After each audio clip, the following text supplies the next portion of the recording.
Bollywood actor Sushant Singh Rajput मामले को लेकर लगातार जांच हो रही है। मुंबई पुलिस अपने तरीके से इस जांच में जुटी हुई, वहीं बिहार पुलिस भी इस मामले पर जांच कर रही है। हालांकि अभी तक नहीं पता चल पाया है कि आखिर सुशांत ने इतना बड़ा कदम क्यों उठाया। काफी दिनों से सुशांत मामले को नेपोटिज्म से जोड़कर देखा जा रहा था। कई लोगों का मानना था कि सुशांत को बॉलीवुड की कुछ बड़ी हस्तियां बॉयकॉट कर रही थी और उनसे फिल्में छीन ली थी, जिसके चलते सुशांत ने ऐसा कदम उठाया। वहीं हाल ही में हमसे फिल्म रात अकेली है फेम रवि शाह ने नेपोटिज्म पर खुलकर बात की। उन्होंने कहा कि नेपोटिज्म हर जगह है, लेकिन सिर्फ नेपोटिज्म को सुशांत की मौत की वजह नहीं माना जा सकता। बिहार के एक्टर सुशांत सिंह राजपूत ने खुदकुशी की और उसे लेकर अब काफी तनातनी भी है और हम सबको लगता है कि कुछ हमने पर्सनल खोया है। अब तो एक तरीके से पूरे देश में इस तरीके से बात हो रही है कि जांच होनी चाहिए, नहीं और जिस तरीके से बातें निकल के आई, चाहे वो नेपोटिज्म पर बात हो रही थी या कई लोग कई तरीके की खेमेबाजी को लेकर बात कर रहे हैं। क्या आपको भी लगता है कि बॉलीवुड में इस तरीके की बातें हैं? आग नहीं लगी तो धुआं क्यों उठ रहा है? कुछ तो मामला है, कुछ तो समथिंग इज फॉल, कुछ तो कहीं तो कुछ अटका हुआ है। नहीं तो ये इतना बड़ा मसला नहीं हो जाता।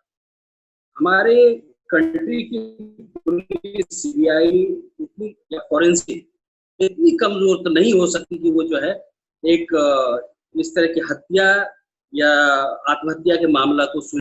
दैट मीन्स कहीं ना कहीं कुछ अटका हुआ है, कुछ तो प्रॉब्लम है। इस केस को कॉम्प्लिकेटेड बनाया जा रहा है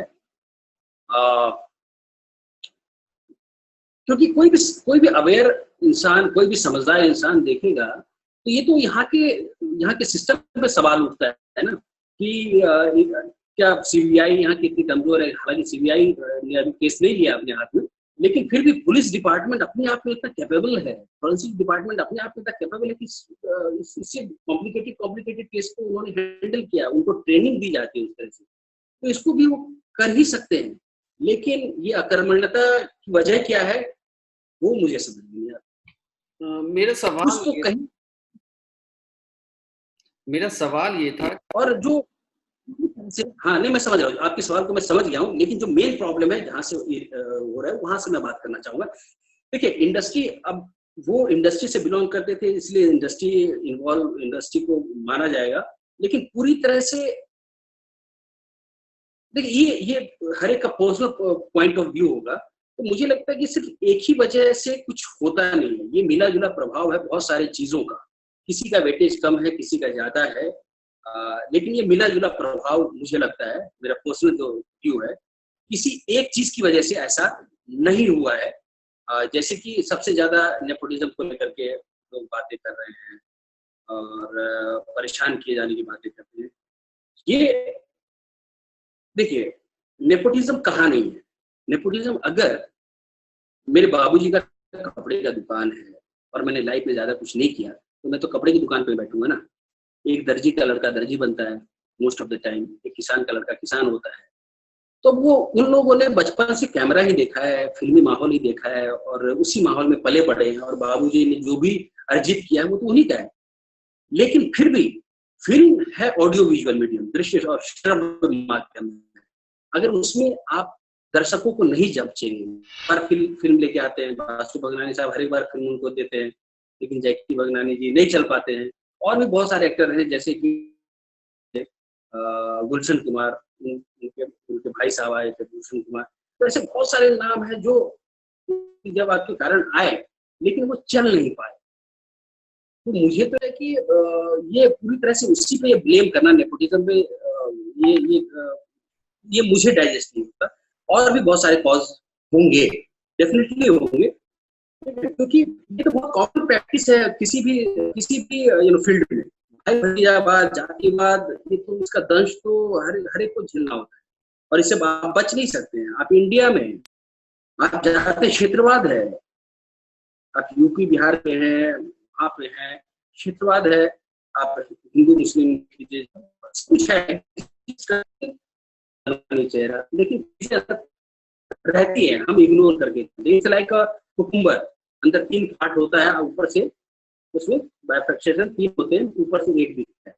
तो ये सारी चीजें हैं, कुछ तो गड़बड़ है, ये मैं भी मानता हूँ, लेकिन एक ही चीज की वजह से ऐसा नहीं हुआ है कि पूरा आप बोल देंगे नेपोटिज्म की वजह से हुआ है, ऐसा नहीं है। और भी बहुत सारी वजह है, वो एग्जैक्ट वजह क्या क्या होगा वो तो पड़ताल के बाद ही पता चलेगा। तो ये मेरा मानना। मैं ये भी जानना चाहता था, क्या आपकी इधर मुलाकात हुई थी सुशांत सिंह राजपूत से? जी, मैं आपकी आवाज सुन नहीं पा रहा हूँ क्योंकि इधर बारिश शुरू हो गई है। बारिश शुरू हो गई तो मैं एक बार सवाल सुन लूंगा तो मैं जवाब दे पाऊंगा। क्या आपकी इधर मुलाकात हुई थी सुशांत सिंह राजपूत से?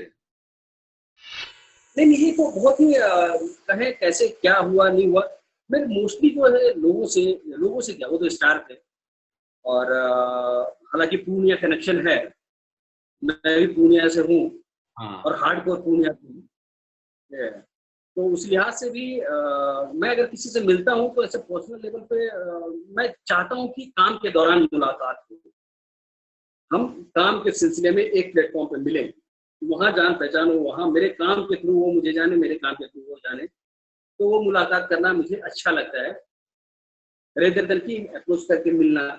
मैं इस मामले में हठी नहीं हूँ, लेकिन फिर भी मुझे लगता है कि काम के सिलसिले में मिला जाए तो बेहतर है। लेकिन ऐसी मेरी कोई, मैं हमने साथ में कोई काम हम लोग नहीं कर पाए, ये मेरा बैड लक कह लें, या मैं उनके साथ पूर्णिया का होते हुए भी मैं उसके साथ कोई काम नहीं कर पाया, न मेरी कोई पर्सनल मुलाकात है उनसे। हाँ, अगर अभी का सिचुएशन जैसा है तो मुझे लगता है कि मुलाकात होती, बातें होती, लेकिन तो सैड, मैं काफी दुखी हूँ उनको लेकर।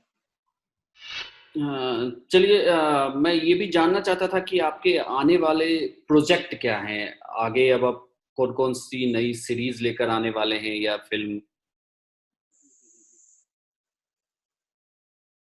आने वाले प्रोजेक्ट्स में एक्चुअली क्या है कि आधा वक्त तो जो है ये कोरोना काल ने खा लिया, इनकल्प कर दिया, इतना इतना इतना सारा टाइम जिसमें बहुत सारी चीजें पकनी थी वो पकी नहीं, तो अब जो पुरानी चीज है वही आएगी, और वो भी हॉल में आएगी, मल्टीप्लेक्स में आएगी कि नहीं आएगी उसका कोई ठिकाना नहीं है, क्योंकि रात अकेले भी है, भी जो है वो मल्टीप्लेक्स रिलीज होने वाली थी, बट किसी कारण मतलब इसी कोरोना काल की वजह से नहीं हो पाई। तो वो जो भी फिल्में हैं वो भी अब वहां पे आती हैं या OTT पे रिलीज होती है, आई डोंट नो, पर मोस्ट प्रॉब्ली अभी जैसा मुझे अपडेट पता है वो OTT पे ही आएगी।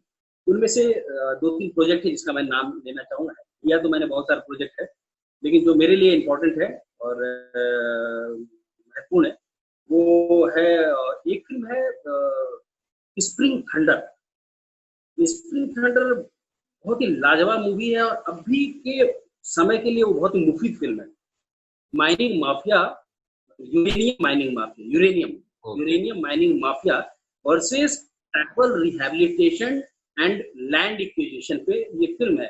भूमि अधिग्रहण और उनका जो विरोध है, आदिवासियों का विरोध और इधर माइनिंग माफिया का, उन दोनों के बीच एक क्लैश की स्टोरी है, और जल जंगल जमीन लड़ाई है, उसको जंगल को बचाने की खबर है। तो वो फिल्म अभी बहुत इम्पोर्टेंट फिल्म है,